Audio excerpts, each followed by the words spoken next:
시청자 여러분 안녕하세요. 리치맵 에너지 충전소 박소연입니다. 오늘은 6월 4일 목요일 오후입니다. 메르스 확산이 계속되면서 분위기는 침체됐지만요. 오늘 날씨와 지수는 상승하고 있는 그런 모습입니다. 지금 이 시간 햇볕이 쨍쨍한 모습인데요. 나가실 때 꼭 자외선 차단제 챙겨 바르시고요. 실내에서는 조금 에어컨 가동한 곳도 많으니까요. 겉옷도 챙겨서 다니시길 바라겠습니다. 더불어서 오늘 하루도 주식 투자 잘 임해주시고요. 좋은 수익 거두시길 바라겠습니다. 네, 지금 제 옆에는 이성대 위원님 함께하고 계십니다. 안녕하세요. 네, 안녕하세요. 네, 오늘 기쁜 소식으로 시작해볼까 해요. 네. 메이저리그 피츠버그의 강정호 선수 17타석 만에 안타를 기록했다고 합니다. 네. 보셨어요? 이제 플레이된 거 다시 봤습니다. 재방송으로. 네. 방금 전 막 따끈하게 했던 것 같은데요. 네, 마지막에 대타로 들어갔다가 그때 이제 2타점 올렸고 경쟁자인 머서 선수가 이틀 연속 홈런 쳐가지고 약간 위축될 수 있었는데 그래도 2타점 올려가지고 좀 한번 해보자라는 그런 식으로 좀 돼서 앞으로 경기가 상당히 좀 기대되는 것 같아요. 맞아요. 말씀하셨다시피 9회 대타로 출장했어요. 네. 그때 팀이 한 점 차로 팽팽한 상황이었는데 그 상황에서 2타점 2루타를 기록하면서 팀의 승리를 확인하는 그런 결정적 안타를 기록했죠. 네, 그래서 이번 2루타로 앞으로 이제 안타 행진에 좀 물꼬를 트는 그런 계기가 됐으면 하는 바람이고요. 네. 우리 주식시장도 강정호 선수의 상승세처럼 계속 쭉쭉 올라갔으면 하는 그런 바람입니다. 최근에 그 뉴스나 이런 데 보면 아침에 네이버나 다음 검색어에 아침에는 항상 강정호 선수 이름이 순위권에 이렇게 올라오더라고요. 그러니까 오늘 경기 몇 시에 하는지. 이걸 보면서 그 댓글 달린 거 보면 너 때문에 산다 뭐 이렇게 그 하루에 이제 그런 스트레스를 이제 활력을 얻는 그런 걸로 이렇게 좀 봤더라고요. 그러면서 이런 참 그렇게 영향을 주는 그런 사람들이 좀 많이 나왔으면 좋겠다. 우리 투자하시는 분들이라든가 이런 분들한테 힘을 줄 수 있는 그런 즐거운 소식 뭐 이런 내용들이 좀 많이 나왔으면 좋겠다 그런 생각이 좀 많이 듭니다. 맞아요. 왜 이거는 약간 비교할 거는 안 되지만 IMF 시절에 우리가 박찬호 선수, 박세리 선수 보면서 굉장히 힘을 냈던 그런 기억이 있잖아요. 그런 것처럼 지금 약간 메르스로 약간 나라 안의 분위기가 정말 약간 좀 흉흉한 그런 침체된 상황인데 강정호 선수나 뭐 이런 스포츠 스타들의 활약이 조금 우리에게 그나마 힘이 돼줬으면 좋겠습니다. 오늘 지수 같은 경우 코스피 지수, 코스닥 지수 모두 상승 흐름 지금 보이고 있는 상황인데요. 이 시장의 흐름 저희가 잠시 후에 종목 충전소에서 살펴보도록 할 테니까요. 끝까지 함께 해주시면서 투자 전략에 대한 궁금증도 해결하시길 바라겠습니다. 네, 그럼 지금부터 리치맵 에너지 충전소 시작하도록 하겠습니다.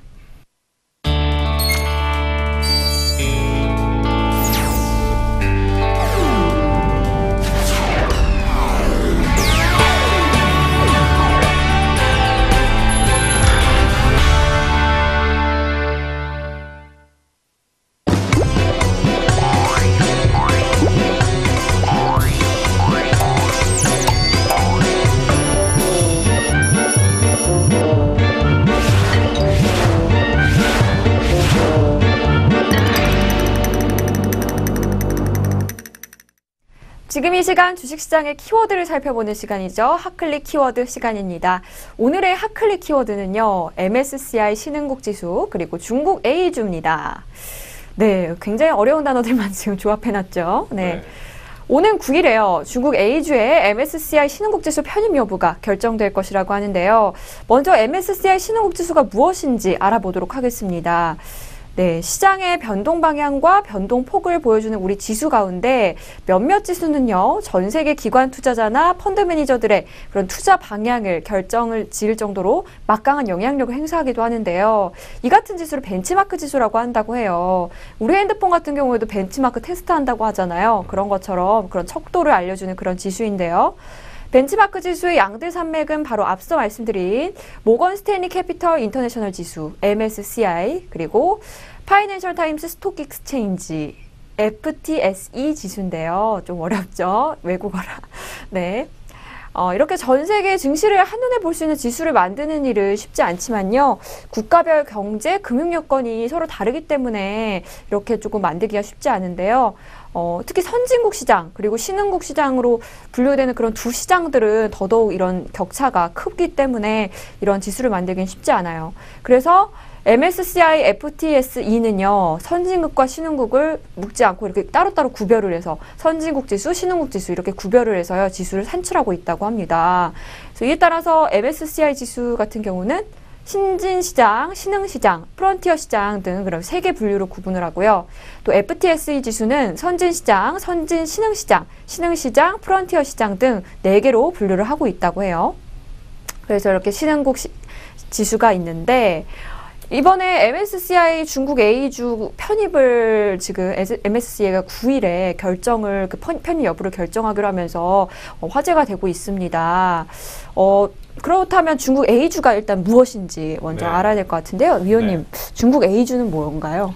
네, 중국 A주는 상하이와 선진 증시에 상장된 그런 내국인 중국 내국인 전용 그런 주식이라고 볼 수가 있겠는데요.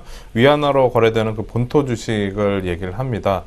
그래서 보통 이제 MSCI 지수에 이렇게 편입이 된다라고 하는 것은 우리 시장에 약간 좀 위협이 될 수도 있는 그런 부분이 될 수 있습니다. 왜냐하면 그 선진국, 이머징 우리나라 이제 MSCI 그 신흥국 지수에 포함이 되어 있는데 거기 보면은 이제 딱 일정이 딱 짜여져 있어요. 그 들어가 있는 게. 그래서 뭔가 하나 새로 들어가게 되면 기존에 있는 게 나와야 되는 나오거나 아니면 비중을 줄여야 되는 그런 상황인데 이 중국 A 지수가 들어가게 되면은 국내 지수가 비중을 줄여야 되는 그런 상황이 되기 때문에 시장에서는 만약에 이게 결정이 나게 되면 국내 지수에는 약간 부정적인, 즉, 뭐 팔아야 되잖아요. 그죠? 국내 지수를 팔아야 되기 때문에, 시장에 영향을 줄 수 있는 이런 부분 때문에 좀 우려를 하고 있는 것 같습니다. 네, 말씀하셨던 것처럼요. 우리 시장에도 영향을 줄 수 있는 부분이기 때문에 지금 계속 기사도 올라오고 조금 촉각을 세우고 있는 상황인데요. MSCI가 한국 증시를 신흥시장으로 분류하고 있기 때문에요. 중국 A주가 편입될 경우에 일부 충격이 발생할 수 있다는 그런 우려가 제기되고 있습니다. 일단 편입이 결정되더라도 우선은 부분 편입이 될 가능성이 크긴 한데요. 예를 들어 5% 수준의 편입이 결정된다면요. 한국 증시 비중은 0.19%포인트 낮아질 예정이고요. 이 경우에 이제 외국인의 국내 주식 매도는 외국인들이 이제 국내 주식을 1조 원에서 3조 원가량 매도할 것이라고 추측이 된다고 합니다. 꽤 많이 매도하는 거 아닌가요? 네. 그러니까요. 이게 뭐 이제 이렇게 결정이 남으로써 우리가 우려를 미리 하는 이유는 외국인 자금이 만약에 1조에서 3조 정도 빠져나간다 그렇게 하게 되면 시장에 분명히 충격을 줄 수 있기 때문이죠. 우리가 지난 4월 달에 외국인들이 한 4조 원 정도 주식을 매수를 하면서 지수가 2,000포인트를 돌파해서 2,189까지 올라가는 그런 모습이 나왔는데 만약에 1조에서 한 3조 정도가 빠져나간다. 그렇게 하게 되면 지수가 도로 2,000포인트 밑으로 밀릴 수도 있는 그런 상황이 될 수도 있겠죠. 물론 이게 이렇게 되더라도 또 새로운 자금이 들어와서 이제 그걸 받아주면은 상관은 없는데 순수하게 그 금액적인 그런 효과로만 본다면 지난번 4월 달에 나왔던 그런 거로 비교를 해봤을 때, 매수 들어왔던 거로 비교해 봤을 때 국내 증시도 충분히 영향을 줄 수 있을 것 같습니다. 그리고 제가 아까 그 기사를 좀 찾아봤는데 100%가 만약에 편입이 되게 되면 국내 지수 같은 경우 우리나라 시장에서는 거의 한 8조 원 이상 주식을 팔아야 되는 그런 상황이라고 이제 얘기를 하더라고요. 그러다 보니까 이번 결정이 물론 이제 시장에 그렇게 갑자기 확 한꺼번에 파는 그런 상황은 아니겠지만 그래도 전체적인 긴 관점에서 봤을 때는 그런 매물이 좀 나올 수 있는 그런 상황이고 이번 편입이 주식 시장에 분명히 영향을 좀 줄 수 있는 내용인 것은 맞는 것 같습니다. 네, 그렇군요. 그래서 우리 시장에도 영향을 미칠 수 있기 때문에 조금 생각보다 영향이 그렇게 미미하진 않은 것 같아요. 조금 이게 장기적 관점에서 봤을 때는 크게 영향을 미칠 수도 있기 때문에 촉각을 세워야 될 것 같고요.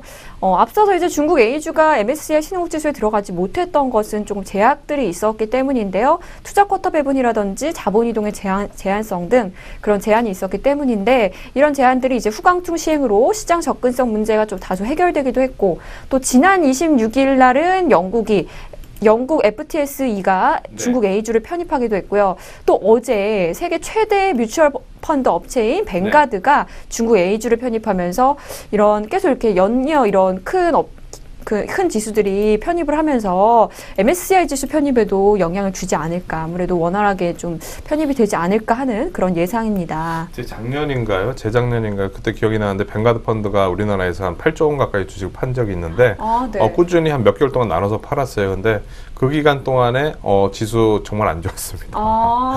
그러다 보니 그때 당시 실적도 별로 종목도 안 좋고 그러다 보니까 실적이 안 좋으면 주가가 이렇게 원래 하향 추세잖아요. 그죠? 네. 거기다 갖다 수급까지도 이렇게 확확 때리니까 안 좋은 내용 나올 때마다 아주 급락을 했던 그런 기억들이 납니다. 그래서 이번에 이 결과가 어떻게 나오는지 9일날 좀 잘 지켜보셔야 될 것 같아요. 네, 그러게요. 우리 시장에도 영향을 미칠 수 있으니까요. 9일날 우리가 유심히 지켜보도록 하겠습니다.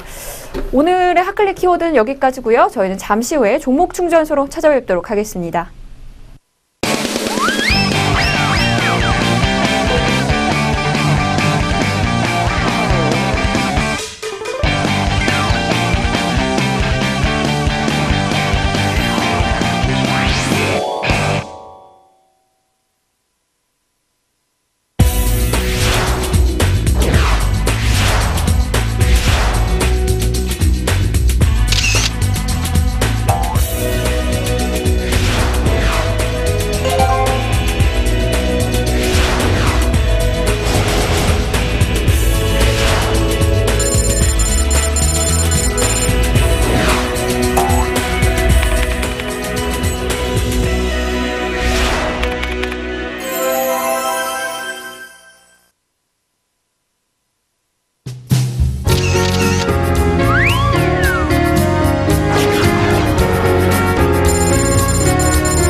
네, 지금 이 시간 지수 동향 점검 시간입니다. 오늘 코스피, 코스닥 지수 모두 상승 보이고 있는데요.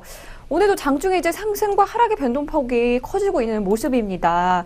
전일 급락했던 삼성전자가 급등하는 모습이고요. 하평 수주가 있는 제일모직과 삼성물산도 상승하고 있습니다. 오늘 지수 어떻게 보실지. 네. 네. 좀 전에 아까 점심시간 때 지수가 10몇 포인트까지 갑자기 확 올랐었어요. 네. 근데 지금 플러스 3포인트까지 상승폭이 완전히 또 줄어들고 있는 네. 그런 상황입니다. 상당히 예측하기가 힘들죠. 선물지수가 플러스에서 지금 마이너스까지 돌아서고 있는 그런 상황이 나오고 있고, 급변동이 지금 나오고 있는 아주 예측하기 힘든 그런 상황입니다. 좀 이따 확인해 보겠지만 삼성전자가 지금 현재 오늘 4% 가까이 상승하면서 그나마 이제 지수 좀 낙폭을 좀 이제 유지를 시켜주고 있는 그런 상황이고, 최근에 급락했었던 화장품 관련주 아모레퍼시픽이 5% 가까이 급등을 하면서 소위 말해서 진짜 우리가 어저께 얘기했듯이 널뛰기 장세가 계속 좀 되고 있는 상황입니다. 이런 상황을 우리가 차트로 뭐 어디 흐름이 된다, 종목별로 이렇게 된다 하고 예측하기가 정말 어려운 그런 상황이 위아래로 계속 나오고 있다라고 좀 볼 수가 있겠고요. 지금 현재 코스닥은 그래도 그나마 이제 5포인트 가까이 상승하면서 지금 0.79% 가까이 상승하는 그런 모습이 나오고 있습니다. 그나마 좀 긍정적이라고 볼 수가 있긴 하겠는데요. 종목 장세는 계속 되고 있지만 이게 계속 이어지는 게 아니라 위아래로 변동성이 계속 이어지는 그런 상황이라고 볼 수가 있겠습니다. 그거에 대한 원인은 선물 지수에 있다고 볼 수가 있을 것 같은데요. 선물 차트 흐름 한번 잠깐 보면서 말씀드려 보도록 하겠습니다. 자, 선물지수 120분 차트인데요. 좀 더 짧은 차트로 30분 차트로 한번 보도록 하겠습니다. 이게 이제 30분 차트고요. 오늘 아침 시작 부분이 이 부분이었습니다. 지금 보시면은 오늘 아침 시작 부분이 한 이 정도 됐었고, 오늘 장중에 이렇게 아까 올라오면서 지수가 10몇 포인트까지 올라왔다가 지금 플러스 1포인트까지 재차 다시 밀리는 그런 모습이 나오고 있습니다. 좀 긴 관점에서 본다면 지금 현재 보시면은 지난 5월 22일 날 그때 쌍봉 이제 제대로 여기서 이제 역회된 숄딩 패턴에서 돌파를 해야 된다고 말씀드렸을 때가 여기였는데요. 그 라인 때 돌파 못하고 밀리면서 전자점 라인들 깨지면서 지난 5월 27일부터 이제 하락 추세가 진행이 돼서 보시면은 선물 지수의 이런 저점 라인 대가 계속 낮아지는 이런 모습이 나오고 있습니다. 안 좋죠, 그죠? 게다가 또 오늘 약간 많이 밀린 상황에서 오늘 또 올라올 거라고 기대를 했는데 재차 다시 밀리면서 아직 전저점 라인대가 깨지지는 않았지만 바닥이 이렇게 하나 만들어지고 또 다시 밀리는 상황이 되고 있습니다. 이전처럼 저점 라인대가 또 깨지게 되면은 또 옆으로 가다 또 밀릴 수 있는, 즉 돌았을 때까지 시간이 걸릴 수밖에 없는 그런 상황입니다. 즉 선물지수의 이런 등락이 국내 지수를 뭐 10포인트 이상씩 위로 아래로 뭐 계속 흔들게 만드는 그런 상황이 계속 나오고 있다고 볼 수가 있겠고요. 어떤 뭐 전일까지 삼성전자가 그렇게 급락했다가 또 다시 오늘 급등했다가 이런 상황들을 우리가 예측하기는 힘든 상황이라고 볼 수가 있겠습니다. 그래서 지금 변동성이 계속 좀 심하게 그러고 있는 그런 아주 어려운 상황이 지속이 되고 있다라고 볼 수 있겠습니다. 네, 이번에는 수급 상황 살펴보도록 하겠는데요. 지금 이 시간 외국인의 매수행렬 이어지고 있는 모습입니다. 코스피 지수 같은 경우에는 외국인은 1,345억 팔고 있고요. 사고 있고요. 기관은 1,099억 팔고 있는 모습입니다. 코스닥은 외국인 174억, 기관 253억 사고 있는 모습. 선물은 외국인 851계약 사고 있고 기관 1,769계약 사고 있는 모습입니다. 지금 이 시간에도 막 외국인이 샀다가 팔았다가 하는 막 그런 폭이 계속 막 좀 널뛰기를 하듯이 네. 바뀌고 있는데요. 우리 지수와 같은 흐름을 보이고 있는 것 같습니다. 어떻게 보시나요? 네, 오늘 시장에서 한 가지 특이한 상황이 있는데요. 네. 프로그램 매도가 지금 현재 1,600억 가까이 지금 나오고 있는 그런 상황입니다. 근데 중요한 것은 지금 개인들이 선물 매도가 지금 상당히 많다는 건데요. 보통 이렇게 우리가 지수 막바지 부분에 개인들이 더 밀릴 것 같아서 팔았는데 그 다음날부터 올라가는 그런 경우가 있거든요. 근데 오늘 개인들이 선물을 계속 좀 이렇게 팔고 지수 하락을 유도한다는 것은 하락 힘이 좀 마무리가 된 게 아닌가라는 그런 좀 희망적인 그런 생각을 한번 가져볼 수 있지 않나 생각이 되고요. 그리고 이 시간에 이제 외국인들이 1,300억 가까이 아주 많은 금액의 매수를 하고 있는데 대부분이 삼성전자인 것 같습니다. 전기전자 업종에서 지금 1,000억 가까이 지금 매수를 하고 있는 상황이고요. 나머지 업종적으로는 좀 매도하는 그런 모습이 나옵니다. 그래서 지금 한쪽에 이제 쏠린 그런 현상, 전일도 말씀드렸듯이 올라가는 업종에 이제 화학 업종이 좀 올라왔었죠. 그러면서 화학 업종에만 매수가 몰리고 나머지 업종에 매도가 나오는 그런 상황이 나오듯이 업종별로 엇갈리는 상황이 나왔는데 오늘도 마찬가지로 외국인들이 사서 좋긴 한데 한쪽 업종에 몰리다 보니까 즉 골고리 나오는 게 아니라 한쪽 업종에 몰리다 보니까 나머지 업종에서는 오히려 매도를 하면서 그 종목별로 엇갈리는 어떤 종목은 3%, 4% 올라가고 어떤 종목은 3%, 4% 밀리는 그런 헷갈리는 그런 모습이 시장에서 나오고 있다라고 볼 수가 있겠습니다. 반면에 코스닥은 외국인 기관 둘 다 매수 금액이 좀 되는데요. 외국인들이 170억, 기관이 250억. 어느 정도 외국인 기관이 좀 매수를 해주고 있기 때문에 700선이 좀 방어가 되고 있는 그런 상황이라고 볼 수가 있겠습니다. 그래서 지금 개별 종목들 지금 지수가 좀 불안하다 보니까 개별 종목에 대한 그런 외국인 매수 기관 매수가 이어지면서 종목 장세가 계속 좀 이어지는 상황이 된다고 볼 수가 있겠고요. 지금 전체적으로 봐서는 그래도 이제 외국인들이 뭐 한쪽 업종이지만 계속 매수하기 때문에 긍정적이긴 한데 이런 부분들이 원래 이렇게 들어와서 되는 게 아니라 좀 고른 매수가 좀 들어오면서 이렇게 올라왔을 때 나머지 업종으로도 확산돼서 이렇게 매수가 들어가는 그런 상황들이 나와줘야지 시장이 좀 안정이 될 것 같습니다. 그래서 오늘 수급만 봐서는 아직까지는 외국인들이 사고 있지만 변동성이 커질 수 있는 그런 수급 상태라고 볼 수 있겠습니다. 네, 이번에는 글로벌 시장 점검해 보도록 하겠는데요. 오늘 새벽 뉴욕 증시와 유럽 증시 모두 상승세로 마감했습니다. 다우지수 같은 경우는 장중에 많이 올라왔다가 상승폭이 줄면서 마감했는데요. 좀 아쉬운데요. 네, 그리스 문제랑 미국의 금리 인상 등 불확실성이 조금 있다 보니까 아직까지 강하게 올라가지는 못하는 그런 모습입니다. 네. 자세한 글로벌 시장 소식 전해주시죠. 네, 오전에도 말씀드렸지만 자기 전에 100포인트 이상 올라서 네. 오늘 아침에 희망을 갖고 눈을 떴는데 네. 60포인트 정도밖에 상승이 안 돼서 약간 좀 실망을 했습니다. 어쨌든 네. 미국 시장이 올라오면서 우리 시장이 최근에 3거래일 연속으로 밀렸기 때문에 좀 낙폭이 반등이 나오지 않을까 생각이 됐는데 아까 장중에 올라와서 좀 희망을 가졌는데 또다시 상승폭이 줄어들면서 역시나 우리 시장은 글로벌 시장하고 좀 다르게 움직인다는 것을 알 수가 있었습니다. 네. 오늘 미국 시장 같은 경우에는 경제 지표가 좀 좋게 나오는 그런 상황이 됐고요. 그 다음에 그리스 문제가 좀 해결이 될 수도 있다는 그런 기대감이 좀 작용을 하면서 강하게 올라가는 그런 모습이 장중에 나왔었습니다. 하지만 내일 이제 미국의 고용 지표가 발표가 되는데요. 이게 어떻게 나올지 좀 불확실한 그런 상황이 되다 보니까 이거에 대한 경계 심리로 인해서 상승폭이 줄어드는 그런 모습으로 마감이 됐다고 볼 수가 있을 것 같습니다. 다우지수 차트 흐름을 한번 보도록 하겠는데요. 우리가 너무 단기적인 흐름만 이렇게 보다 보니까 최근 뭐 작년 12월부터 18,000선 중심으로 해서 17,000선, 18,000선 사이에서 우상향하는 이런 모습이 나왔는데 월봉 차트로 한번 보도록 하겠습니다. 월봉 차트로 이제 다우지수 흐름을 본다면 거의 월봉 5개월 선도 깨지지 않고 계속 타고 올라가는 그런 모습이 나오고 있죠. 즉 2008년도 금융위기 때 이후에 2009년도 3월 31일 날 6,470포인트를 찍었는데요. 이때 당시 이제 미국의 이제 금융 사태가 나오고 나서 9년도 3월 달에는 GM까지도 이제 파산하면서 그때 당시 아주 급락했었던 그런 자리였습니다. 근데 가장 정말 공포스러웠던 그런 자리가 지나고 나니까 가장 저점이고, 그 이후로 첫 번째 양적 완화가 진행이 되면서 올라왔고, 두 번째 양적 완화 진행이 되면서 올라왔고, 그리고 세 번째 진행이 되면서 계속 올라가는 그런 상황이 나왔었습니다.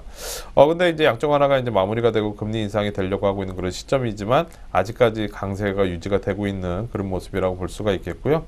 미국에서는 경제가 좀 좋아지는 그런 모습이 나왔을 때 금리를 인상하고 싶은 겁니다. 그러니까 충격파가 이 돈의 힘으로 올라온 이 상황이 이제 충격파가 좀 줄어들 수 있도록 그렇게 하기 위해서 하고 있는 건데, 아직까지는 지금 이렇게 많이 올라온 상황이라서 우리가 보통 이렇게 우리가 종목들 매매할 때 거의 뭐 200% 가까이 이렇게 연속으로 쉬지 않고 이렇게 올라온 상황에서 추가적으로 이 자리에서 매수하기가 상당히 힘든 그런 상황이듯이, 지금 현재 미국 시장도 지금 자리에서 바로 계속 올라가거나 그러기도 약간 좀 힘든 그런 상황이라고 볼 수가 있겠습니다. 그래서 강력한 모멘텀이 나와줘야지 한 단계 올라올 것 같은데 아직까지는 그런 상황이 없는 거고, 이번에 FOMC 회의 때 금리 인상 시기가 결정이 될지 그런 여부들 보면서 우리가 방향성을 한번 정해볼 수 있지 않을까 생각이 됩니다.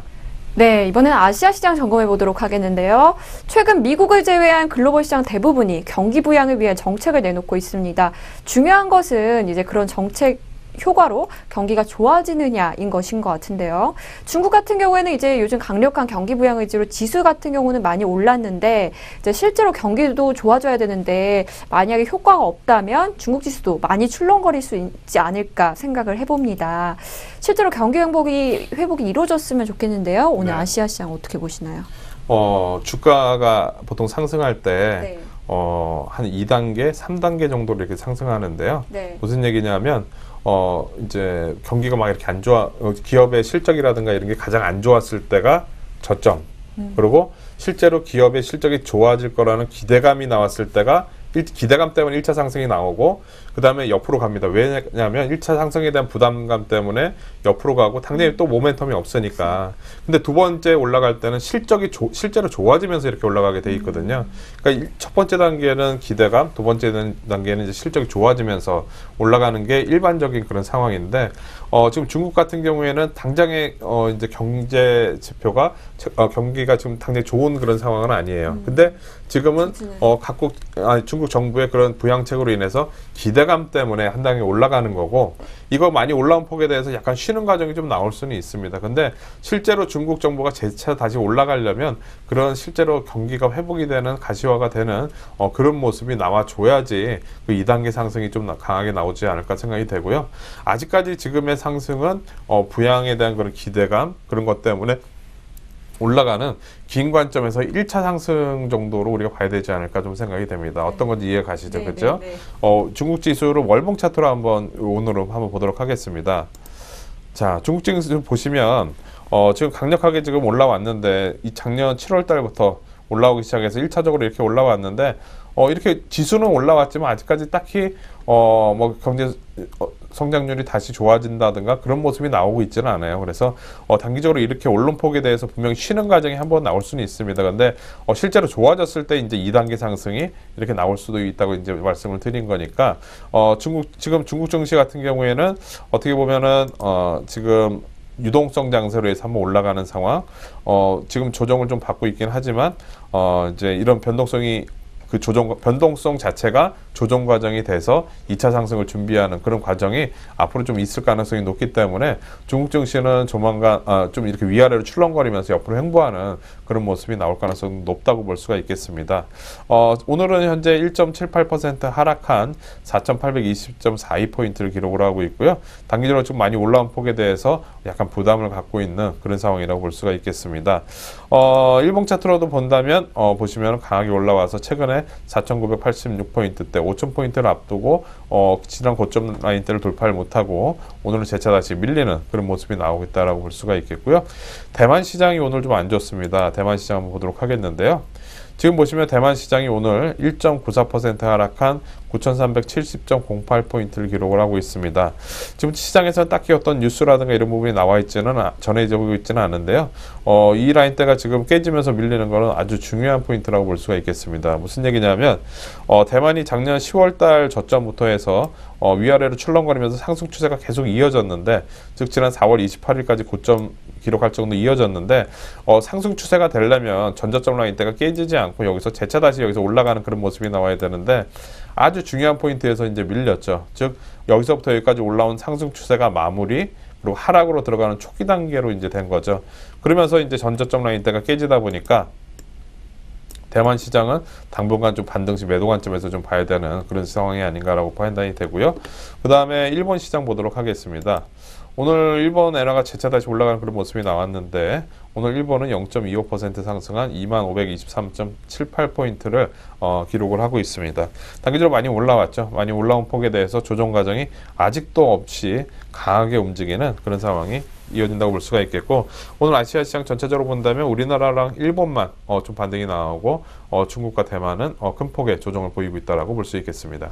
네, 이번에는 오늘 시장에서의 이슈와 특징 종목들 살펴보는 시간인데요. 먼저 첫 번째 종목은 삼성전자입니다. 삼성전자가 오늘 4% 가까이 급등하면서 130만 원을 기록한 모습인데요. 반면 이제 우리 합병의 그런 대상으로 같이 언급됐던 삼성 SDS는 급락하고 있는 모습입니다. 전일 이제 어제 서울 신라호텔에서 열린 2015 인베스터스 포럼에서 삼성전자는 삼성 SDS와 합병할 계획이 없다고 밝혔습니다. 임명진 삼성전자 전무는요, 시장에 삼성전자와 삼성 SDS의 합병 루머가 있는데 계획이 없다. 이 발언으로 루머를 잠재울 수는 없겠지만 경영진 입장이 시장에 전달되길 바란다고 말했다고 합니다. 네, 그동안 이제 시장에서는 제이모지 그리고 삼성물산의 합병으로 삼성전자와 삼성 SDS도 합병 가능성이 높다고 전망을 했는데요. 삼성전자의 이런 상승 흐름 언제까지 이어질까요? 네, 당장은 뭐 이제 오늘은 올라가지만 과연 또 이게 계속 올라갈지는 또 지켜봐야 될 것 같습니다. 왜냐하면 삼성전자 전일 아주 급락하면서 지수 하락을 또 유도를 했었거든요. 근데 네. 오늘 이 내용이 나왔다고 해서 갑자기 또 급등한다. 즉 지수의 변동성을 키울 수 있는 그런 요인이라고 볼 수가 있겠습니다. 이전에 삼성물산하고 제일모직하고 그때 합병할 때 올해 1월 달부터 그런 얘기가 있었거든요. 그래서 그 증권사들의 이제 예측이 잘 맞았다고 그래서 이번에 증권사에서 또 한번 삼성전자하고 삼성 SDS하고 합병할 거다. 가능성이 높다라고 얘기하다 보니까 그러면은 이제 상대적으로 돈을 좀 못 버는 삼성 SDS를 삼성전자에다 합병하는 거니까 삼성전자가 불리한 거죠. 그죠? 내가 손해잖아요. 그죠? 네. 이렇게 뭔가 이렇게 되면 삼성전자가 손해잖아요. 네. 그죠? 그러다 보니까 삼성전자 주가가 좀 불리하다는 그런 관측이 예상이 되면서 주가가 하락을 했었는데 또 왜 상승을? 그렇죠. 네. 예. 그러니까 근데 이제 SDS를 안 한다. 이렇게 하니까 이제 오히려 이제 삼성전자의 원래 가치가 부각이 되면서 다시 올라가는 그런 상황이 됐는데 이 부분은 뭐 이제 얘기가 나왔지만 앞으로 어떻게 진행이 될지는 모르는 거고요. 좀 더 분명히 시간을 갖고 진행이 될 것 같습니다. 이제 바로 이제 삼성물산하고 제일모직 발표를 해서 9월달 이제 합병을 앞두고 있는데 그 중간에 또 삼성전자하고 또 이러냐 하면서 겹쳐서 이렇게 하지는 않을 것 같거든요. 얼마 전에 뭐 SK도 이제 그런 이제 회사끼리 SK CNC하고 SK와 합병하는 그런 내용이 나오면서 다른 그룹별로는 이렇게 확산이 되지만 그룹 내에서 이제 또 다른 또 계열사들이 이제 합병을 하는 이런 상황들은 약간 시간을 두고 하지 않을까 그렇게 본다면 이 이슈는 좀 단기적으로 되면서 삼성전자의 상승이 뭐 바로 계속 이어지기보다는 오히려 글로벌 시장의 출렁거림, 뭐 갤럭시 S6의 그런 판매량, 이번 2분기 실적이 이제 다음 달 거의 실적 발표까지 이제 한 달 정도 남은 시점인데요. 그 실적이 이제 어느 정도 반영이 될 수 있는 그런 시점이기 때문에 오히려 이 내용보다는 실적에 대한 내용 때문에 삼성전자가 방향을 잡으면서 출렁거릴 가능성이 높다라고 볼 수 있겠습니다. 네, 감사합니다. 고수들이 이렇게 네. 좀 시장의 변동성이 커질수록 더 유리하다고 하잖아요. 네. 일부러 약간 그런 변동성을 조성할 수도 있지 않나요? 당연히 그렇죠. 네. 왜냐하면 이 시장에는 이 주가가 올라가고 내려가는 게 우리가 펀드멘탈 때문에 올라간다고 내려간다고 생각을 하고 있지만 실제로는 힘 대결이거든요. 우리가 예를 들어서 이제 화장품 관련주들 중에서 이익이 하나도 안 나고 지금 적자인 상태에서 다른 이제 이 종목이 중국에 앞으로 진출해서 좋아질 거다라는 그런 기대감으로 누군가 확 사들어가게 된다면 올라가면은 그 논리대로 그 힘대로 올라가는 거예요. 근데 반대로 이 회사가 중국에 진출하려고 하고 있지만 당장의 실적도 안 좋고 중국에 대한 그런 불확실성도 있기 때문에 비싸다. 그래서 판다. 그럼 또 반대로 밀릴 수도 있는 거거든요. 그러니까 모든 게 이제 힘의 논리예요. 그러니까 단지 이런 작은 종목들에 대한 그런 힘의 논리뿐만 아니라 이 삼성전자 자체도 전부 다 힘의 논리라고 볼 수가 있습니다. 그래서 힘이 거대한 그 힘의 방향에 따라서 시장이 움직이는 거고 선물 시장도 마찬가지로 우리나라 시장을 크게 이제 방향성을 잡아서 이렇게 움직이는 그런 이제 선물의 큰 힘 때문에 우리 시장이 출렁거리고 있는 거거든요. 그래서 보통 우리가 정보나 이렇게 들을 때 이게 무슨 이제 뭐 어디 무슨 누가 대표가 얘기를 해줬다 해가지고 덜커덕 믿고 샀다가 실패를 보는 경우가 있어요. 왜냐하면 대표보다도 그 실제로 움직이는 그 힘의 방향이 훨씬 더 그 방향인 경우가 많이 있거든요. 그래서 우리가 시장을 대응할 때 이제 순응하라는 얘기를 많이 해요. 그래서 이 시대 흐름에 순응하자. 그리고 주가 흐름에 순응하자. 이게 내 생각은 분명히 다른데 전체적인 힘이 이쪽으로 가는데 나는 반대로 이렇게 했을 경우에는 항상 실패할 수밖에 없거든요. 그래서 뭐 이제 그런 내용은 나중에 한 번씩 재밌어요. 시간 있을 때 말씀드리겠습니다. 네, 우리 개인 투자자분들 힘내시기 바랍니다. 네. 다음 종목은 오스템 임플란트인데요. 오늘 오스템 임플란트 강하게 상승하면서 종가 기준으로는 사상 최고가를 기록할 것으로 보입니다.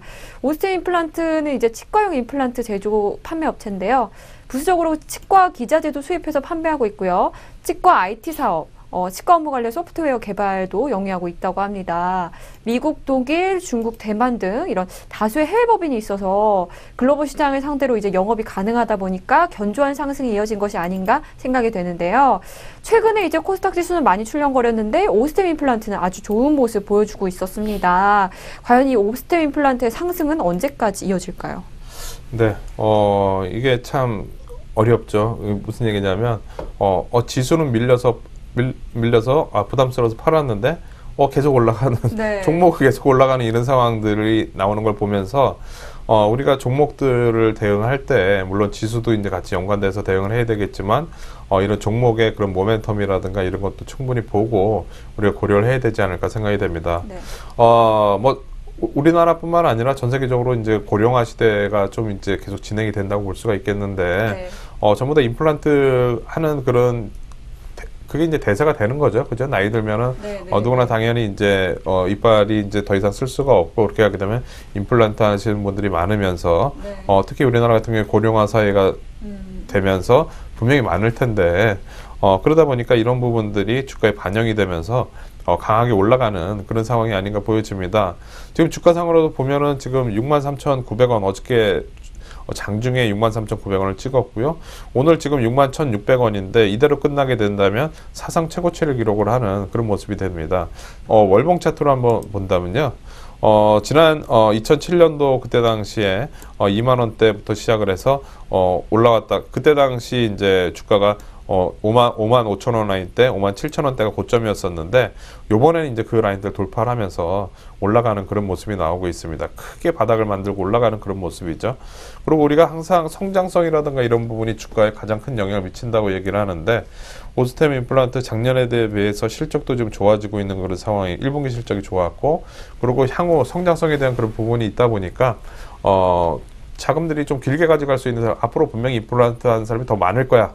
이렇게 생각을 해가지고 사는 사람들이 많게 되면 계속 올라갈 수밖에 없는 거죠. 그래서 우리가 종목들 선정할 때 좀 이제 모멘텀이라든가 이런 부분들을 좀 잘 생각을 해서 투자를 하신다면 지수에 상관없이 또 이렇게 올라온 종목들이 있으니까요. 종목들 잘 찾으면서 우리가 대응해야 되지 않을까 생각이 됩니다. 네, 다음 종목은 네이버인데요. 오늘 네이버의 흐름 좋지 않습니다. 올해 초에 80만 원 부근까지 상승하면서 견조한 흐름 보여줬었는데요.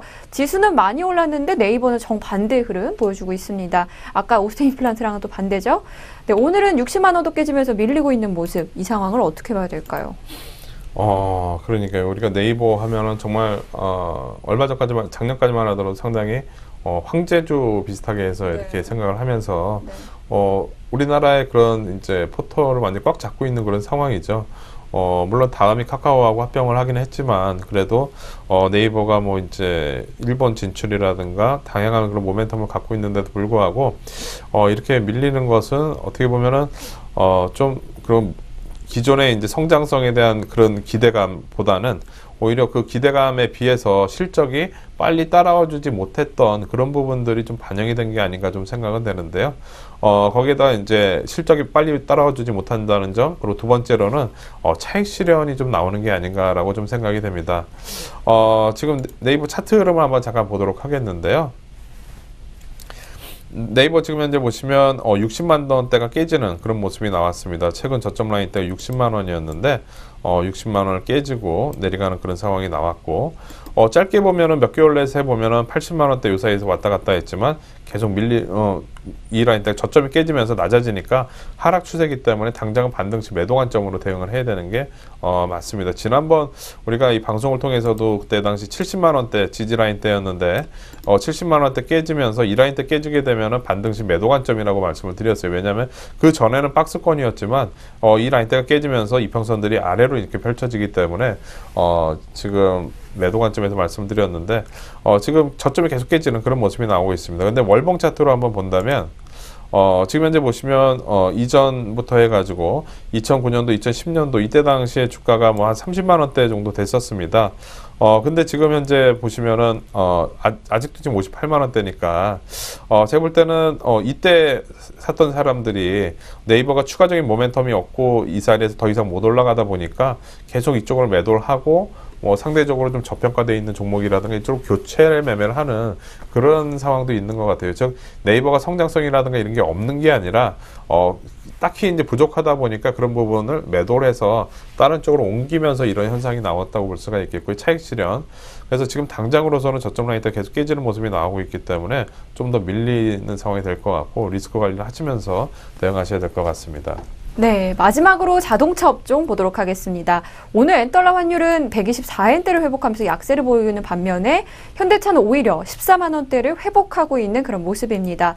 며칠 전까지만 해도 엔화 약세로 현대차가 밀렸는데요. 오늘은 반대 현상이 나오고 있죠. 지금 이 상황 어떻게 해석해야 될까요? 네. 지금 어렵죠, 그러니까. 네. 오늘 엔달러 환율이 지금 올라가고 있는데, 네. 지금 124.46엔 차트 흐름 한번 보도록 하겠는데요. 지금 보시면 엔달러 환율 전일 124엔대, 125엔대 찍었다가 다시 밀렸다가 이렇게 보시면 전일 약간 무너지는 듯 하다가 다시 지금 올라가면서 위에 올라가고 있는데 이 정도 이렇게 됐으면 분명히 현대차 오늘은 또 반대로 더 밀리고 그랬어야 되는데 오늘 현대차 흐름을 본다면 오늘은 지금 4,000원 상승한 13만 9,500원을 기록을 하고 있습니다. 물론 보유하신 분들한테 이렇게 얘기하면 좀 그렇긴 하지만 어쨌든 이전하고는 좀 다른 모습이 오늘 나오고 있죠. 그만큼 어떻게 보면 환율 때문에 최근에 현대차가 빠졌고 그다음에 실적 미국 이제 자동차 판매량 감소한 것 때문에 빠지긴 했지만 지금 빠진 게 과하게 빠졌기 때문에 이렇게 반발 매수가 나오는 게 아닌가라고 생각이 됩니다. 즉 우리가 전일도 말씀드렸듯이 현대차의 펀더멘탈이라든가 그런 거에 비해서는 지금 상황이 너무 빠지는 게 아니냐라고 이렇게 말씀을 드렸는데 전일 너무 과하게 투매성 비슷하게 해서 나왔던 이런 부분에 대한 오늘은 반발 매수 정도로 해석을 해야 될 것 같습니다. 그렇게 본다면 지금은 반발 매수라서 단기적으로 올라오게 되면 또다시 바닥을 만들어야 되는 그런 과정이 필요하기 때문에 지금 반등이 나오더라도 반등폭이 그렇게 크지는 않을 것 같다라고 좀 생각이 들고요. 게다가 엔화까지도 지금 협조를 하지 않고 있기 때문에 뭔가 불안한 상황 되고 있습니다. 그래서 현대차는 반등시 이전 고점 라인 때 15만 5천 원 라인 때인데요. 반등시 좀 리스크 관리를 하시면서 다시 싸게 한번 사시는 그런 전략을 잡아보시는 게 좋지 않을까 생각이 됩니다. 네, 그렇다면 시청자분들께서는 어떤 전략 세우시면 좋을까요?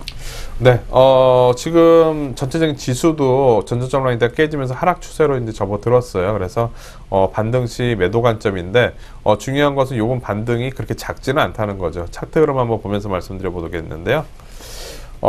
지금 보시면 고점 라인 때가 이렇게 낮아지는 이런 상황이 이렇게 됐듯이 저점 라인 때도 아마 뭐 이런 식으로 이 각도로 이렇게 되지 않을까 보여집니다. 이런 흐름에서 이제 움직이지 않을까 생각이 되고 즉 지금 상태에서는 뭐 한 번 더 밀릴 수는 있는데 중요한 것은 항상 이렇게 빠지게 되면 이 과정이 있었듯이 여기서도 이거 빠지게 되면 그 다음 이 과정이 있다는 겁니다. 그래서 지금 한 번 정도 더 빠지게 되면 오히려 현금 있으신 분들은 저점 라인대에서는 한번 매수 관점에서 노리시면 또 이렇게 길게 올라가는, 즉 변동성이 아주 크게 위아래로 출렁거려서 우리가 어디가 저점이 어떻게 대응해야 될지 모르게 만드는 그런 상황이 나올 수가 있습니다. 그래서 역으로 생각해서 요번부터 해서 한 번 더 밀린 다음에 한번 매수하고 오히려 좀 올라올 때는 또다시 매도하면서 단기적인 관점에서 대응해 보시는 게 낫지 않을까 생각이 됩니다. 네, 참고하셔서 잘 대응하실 수 있길 바라겠습니다. 그럼 저희는 잠시 후에 시청자들의 종목 상담으로 찾아뵙도록 하겠습니다.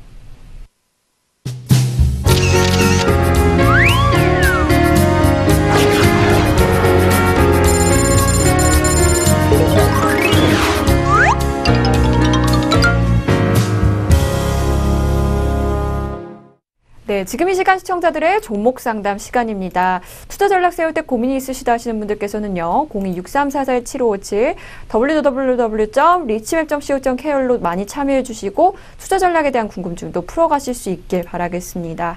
첫 번째 종목 상담은 전화 연결이 되어 있는데요. 지금 연결돼 있죠. 네, 여보세요. 여보세요? 네, 여보세요. 안녕하세요. 예, 안녕하십니까? 네, 어디 사는 누구세요? 네, 울산에 있는 전정수입니다. 네, 울산에 계시는 전종수님 반갑습니다. 예. 네, 어제도 연락 주셨던 것 같은데요. 네, 며칠 전에. 네, 며칠 전에. 네, 오늘의 그런 상담 종목은 어딘가요? 한국금융전자. 네, 한국정보인증이고요. 네, 그리고 얼마에 어떻게 인수하셨나요? 매수하셨나요? 8,800원 정도 쳤는데 한 25% 가까이 된 것 같는데. 네, 8,800원에 비중 25%. 그렇다면 제가 위원님 연결해 드릴 테니까 고민 한번 상담해 보시길 바라겠습니다. 네, 한국정보인증 이거 최근에 매수하신 거죠? 예, 예. 아, 이거 매매하기 전에 그 전에도 뭐 이 종목으로 매매해서 이익이 나신 적이 있었나요? 예, 많이 몇 번 냈습니다. 그렇죠. 이번 종목 갖고. 예, 예. 그러실 것 같았어요. 왜냐면 이 종목이 이제 최근에 밀리면 올라가고 계속 이러다 보니까 우리가 이제 대응할 때 한번 사고 또 올라가면 또 팔고 또 사니까 또 먹고 계속 이렇게 하다 보면은 언젠가는 이렇게 한번 좀 손실을 보게 돼 있어요. 근데 약간 좀 그런 상황인 것 같아서 좀 안타깝긴 한데 비중은 25%라고 그러셨죠? 예. 네, 알겠습니다. 제가 이 종목 전화 끊고 바로 방송으로 상담해 드리겠습니다. 예. 네, 감사합니다. 네. 자, 한국정보인증 보도록 하겠는데요. 국내 최초 공인인증 사업자죠. 그리고 이제 공인인증 업체 1위 업체라고 볼 수가 있겠는데, 최근에 주가가 상당히 많이 올라오는 모습이 나왔었습니다. 실적이라든가 이런 부분은 이제 작년이랑 좀 비슷한 그런 기록을 했는데요. 딱히 그렇게 아주 좋아지지는 않았지만 그래도 견조한 그런 실적을 좀 보이는 그런 상황이 됐었고, 최근에 이런 뭐 이제 공인인증서라든가 이런 부분이 좀 이슈가 되면서 주가상으로는 최근에 좀 올라왔었던 그런 상황이 됐던 것 같습니다. 최근에 뭐 핀테크라든가 우리가 전일도 얘기했었지만 뭐 금융하고 이제 IT하고 이렇게 합쳐진 그런 이제 새로운 그런 관련된 종목들이 많이 올라가는 그런 상황이 나왔듯이 이 종목 마찬가지로 그런데 이제 같이 맞물려서 좀 올라왔던 것 같은데 단기적으로는 추세가 지금 하락으로 좀 접어든 것 같아요. 그래서 저는 적정선에서는 꼭 반등시 매도를 하고 다시 보시는 게 좋겠다라는 그런 생각이 듭니다. 차트로 한번 보면서 말씀드려 보도록 하겠는데요.